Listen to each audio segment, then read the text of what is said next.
Our next story is quite a doozy. We haven't talked about anything to this degree since we talked about Radical Heights, and this is actually worse. This is worse. Like, think of a situation where you have created something worse than Radical Heights, which was something that was pushed out after only 6. What was it? Was it 6 months? 5 months. 5 or 6 months of development. And we walked back and gave them a pass because it turns out they did that because that was their last hurrah. They knew their doors were going to be shut, and they tried to throw something out there maybe to try to catch on real quick to keep the lights on. We understood where they came from, but these guys, this was a hot mess. So to say the least. The Cullen is actually a battle royale game. It's the first battle royale game, if I'm not mistaken. And it's basically like it's like supposedly like a TV show, a game show, whatever is the premise. But they released the Cullen 2, and my man, that game was so bad. After less than about a week or two, was it a week? It was like less than a week. It had to be less than a week. Yeah. They pulled the game and refunded everybody. Yeah, it was a week. Everybody. They pulled the game, and everybody who bought it, they refunded the money.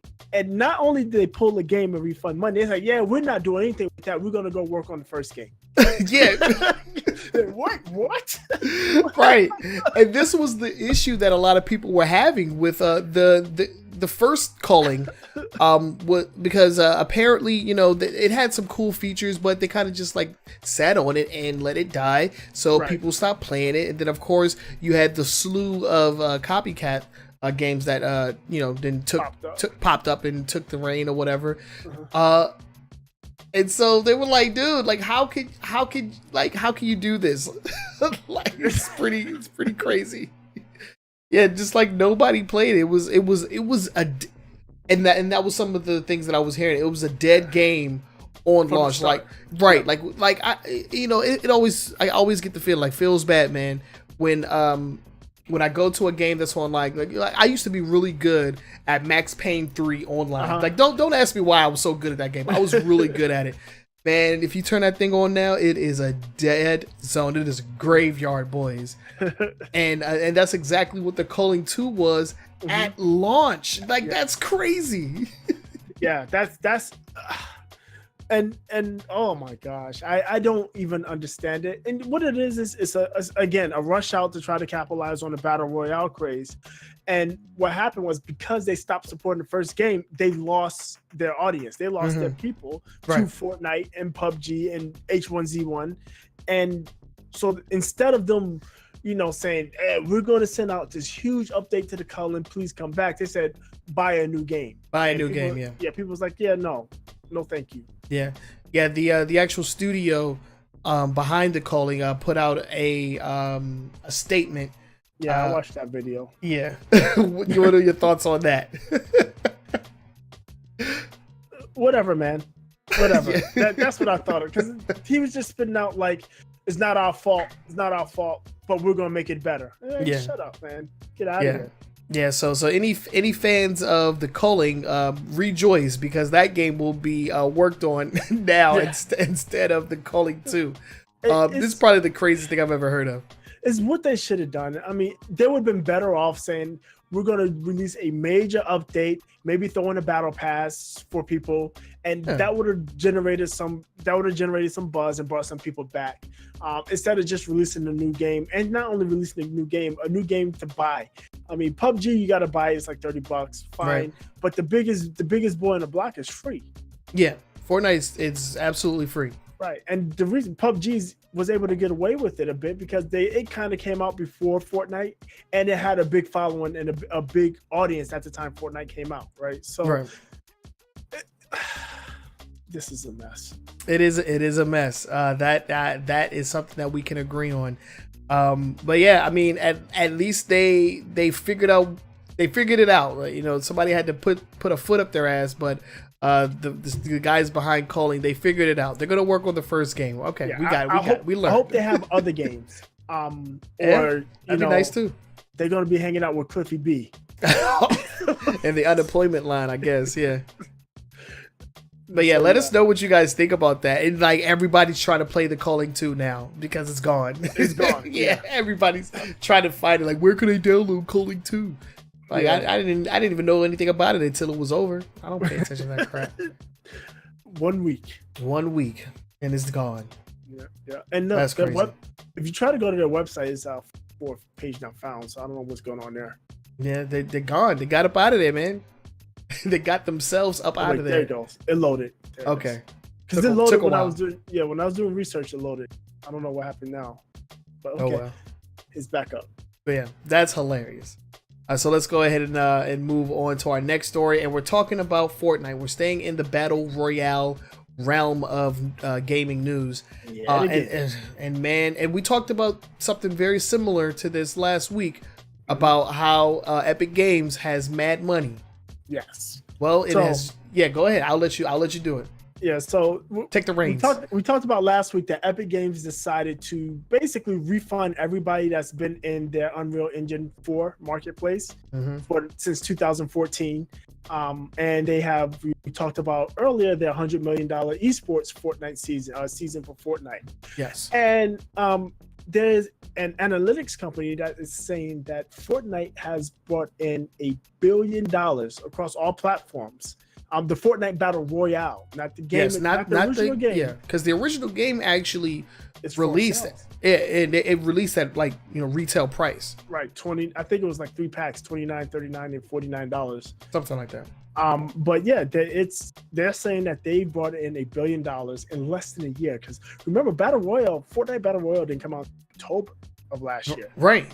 So it's been about 9 months, and they cost $1 billion. And we talked about a story back in March where they made like $100 million in a week on iOS alone. Not even iOS and Android, just one. It was in iOS. It was the beta week. It was in beta. They brought in $100 million. So on a free game, crazy. Mm-hmm. Yeah. So these guys got a lot of money. Fortnite is now a $1 billion franchise, and I mean it makes sense that Epic Games is just going all in on this craze right now, right? Because Epic Games, people forget, Epic Games was behind Gears of War, man. And they did the other game, Bulletstorm. Yeah, they did. Bulletstorm was good. I enjoyed Bulletstorm. Bulletstorm was okay. It was alright. I liked it. It was fun. It was fun. It was very arcadey. Yeah, very arcadey. But yeah, they're doing, and I mean $1 billion on their part right now. They should be good for a long time. Yeah, they got projects they want to work on. Hire up some people and work on some other projects, and have their Fortnite team rock it on. Yeah, because they ride in the wave, they ride in the walrus, as some say. That's a Futurama joke. Nobody ever watched that show, but I love Futurama. Oh, did you hear? Oh, Enchantment, the new show coming to Netflix behind Matt Groening. Yeah, I heard about that. Shit looks tight. Oh, but anyway, Fortnite is just on top of the world right now. Oh yeah, it doesn't really show any signs of slowing down. And it's everywhere. You see celebrities doing it, sports. I mean, it was all over the World Cup. People doing Fortnite dances. Yeah. I mean, it's everywhere. I don't like that. I don't like dances just being called Fortnite dances now. Like they were dances before they were put in Fortnite. It's true. It's true. But yeah, people see it in Fortnite and equate it to Fortnite. And Fortnite's everywhere. Yeah, so, Fortnite is everywhere. It's on the news. It's already getting blamed for school shootings as well. So my God, yeah, you know it's legit when you get blamed for a school shooting. Get the heck out of here! Oh my God, I don't even want to go any further into that. I was just about to ask you who said that. I don't care. It was the last one. Was it the one in Texas? Was it? Texas? Yeah, it's like I did not. He may have been an avid Fortnite player. Oh Lord! All right, well. And then the one governor came out. It was like a governor or a Senate or congressman or something. It was like, yeah, they're playing games like Fortnite and blah blah blah. And GT. I think he name dropped Fortnite and Grand Theft Auto. Mm-hmm. Are the games he name dropped. So crazy. Yeah, it's big. Yeah. That's how it is. But yeah, they making that money out here. That's hilarious. That's awesome, Mount Lover. Yeah, Mount Lover's mom. Yo, shout out to Mount Lover's mom. That is a sweet lady that loves to feed me when I go over there. I love that lady so much. But yeah, awesome. Yeah, she's awesome. But yeah, Fortnite and Epic Games got mad money. Please send some of it my way, because apparently you have too much. Let's go ahead and move on to the next story. And this is a story that I am super invested in because I have been playing this game almost nonstop since I started, and that is Marvel Strike Force on Android. This game is what? I have iPhone. Oh well, I'm playing on Android. I'm playing on Android, so that was for me. But yeah, we have a story revolving around Marvel Strike Force, and this was actually pretty interesting because apparently there was a Strike Force influencer. Yeah. What happened? You checked? Oh yeah. Mount Lover. Shout out to Mount Lover in the chat. Thank you so much for being as entertaining as you always are. But yeah, so an influencer or YouTuber was caught in the pockets of the developer who is Fox Next Games Los Angeles, I believe, is where they're located. And so basically what had happened was a lot of assets and currency for in-game currency for the game was put into his account, and it bolstered him to the top of the leaderboards. But then it came out that he was actually it was given to him by the developers to kind of like show off. Right. So yeah, I'll let you go ahead and take it. Yeah. So basically, what he was doing was playtesting in the production server. So, and the thing is, the stories say that it was unknown, but in the videos he made for Marvel Strike Force, he did put in the show notes, like you're supposed to actually. Because remember we had that whole thing with FTC. You can go to freaking get fined, go to jail or something. So he was putting in the show notes that he has a working relationship with Fox Next. Right. But basically the problem was they boosted you from level 60 to 65, and like within 3 days, or within 3 days. Within 3 days, because they raised the level cap, and then he was at the top in 3 days, which is impossible unless you spending like a lot of money. A ton of money. Yeah, ton of money. They raised the level cap to 65 like about a month ago. I'm still on level 62. So I mean, that's how long it takes. A ton of time to get to stuff, and unless, like you said, unless you buy it in. It's apparently what it was is they gave them the the little purple things. I'm not.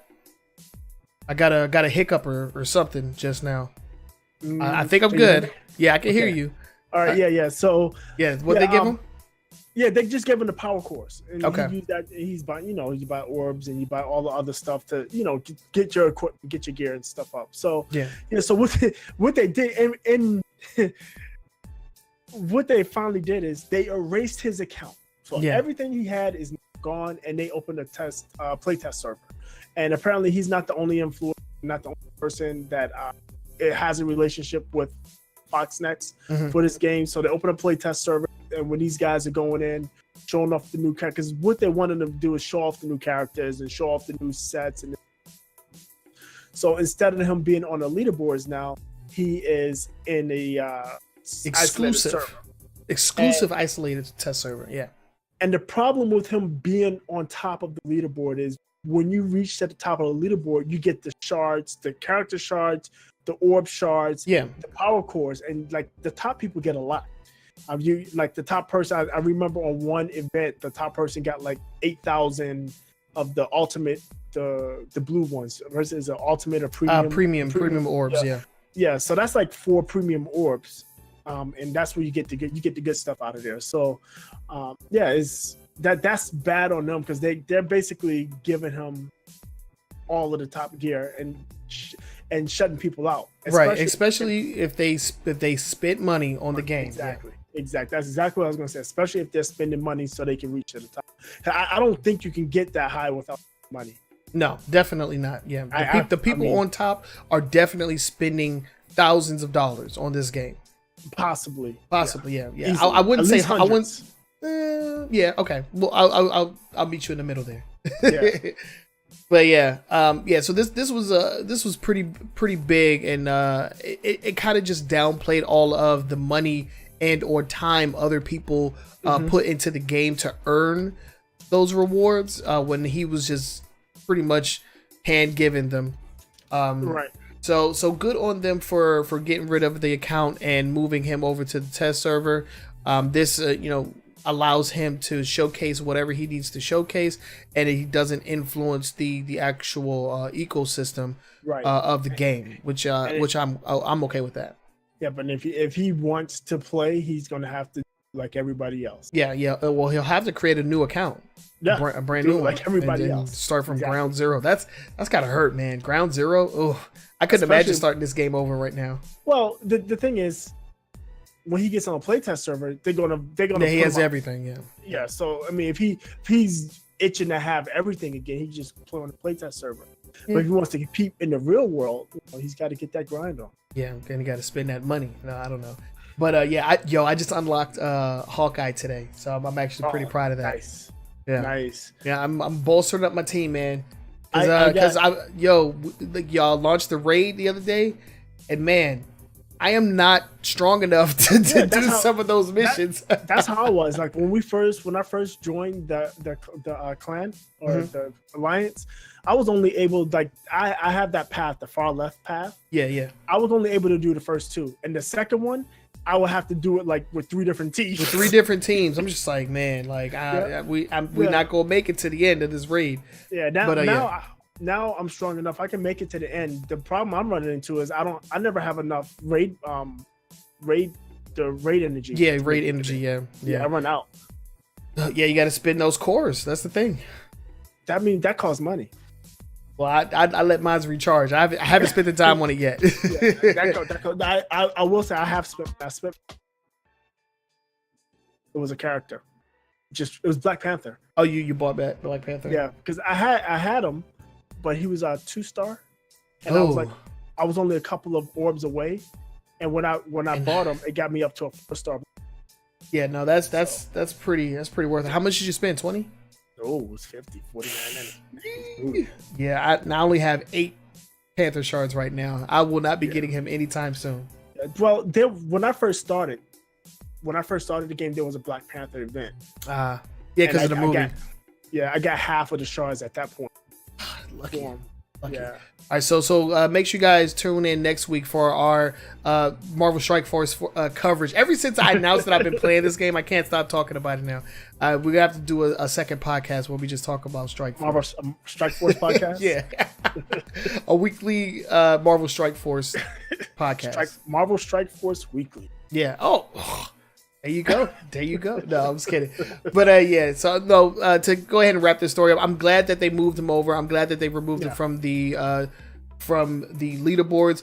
One thing that Strike Force doesn't seem to be doing though is communicating with the player base. They do not have the best communication. Is poor. If you go to the Reddit, of course there's a subreddit for it. There's a subreddit, but no, that's one of the biggest complaints on that subreddit is that they don't talk to the community.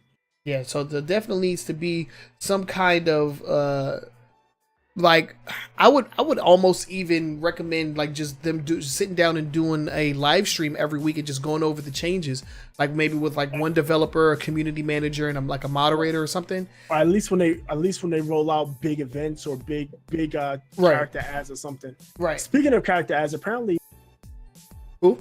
Miss Marvel. Miss Marvel's coming? Captain Marvel. Yeah. Oh yeah, same Carol Danvers. Oh no, we're talking about you're talking about Miss Marvel, the new Miss Marvel. Yeah, the new Miss Marvel. Right. Yeah. Not Captain Marvel. That's Captain Marvel. Yeah, that's the movie. Yeah. Miss Marvel. Khan. What's her name? Something Khan. I don't know. Khalil. She has stretchy arms. That's all I know about her.